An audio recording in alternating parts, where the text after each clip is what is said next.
Yes. Nu är det dags att hitta och när vi gör det måste jag ta upp någonting. Vad är det som ska lossas? Här är lossat. Ja. Hissar du på den sidan Jörgen? Sidan av masten. Är det den här? Ja.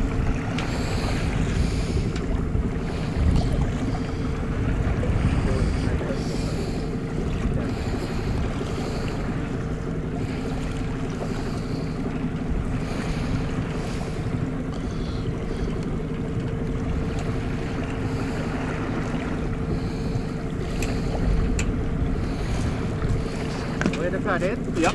Gå upp och in.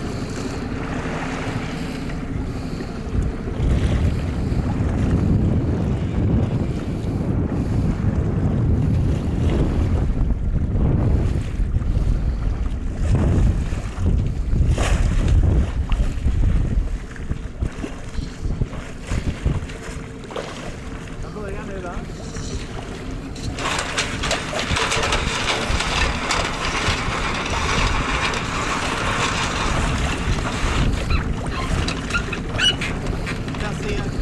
Är det där man sätter det? Ja. Det finns en lina under linan på bussen. Ja. Och sen en lina på gård framåt masten.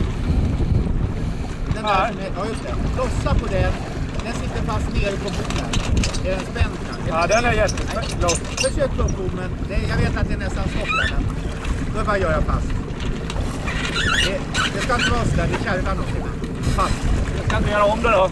Nej, det är okej. Några gånger runt precis. Right.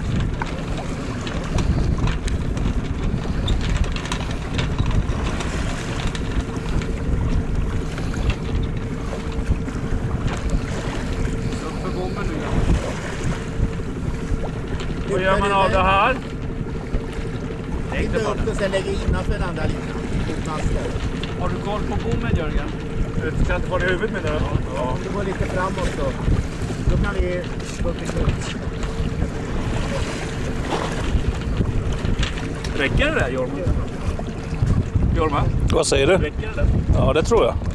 Oh, ja.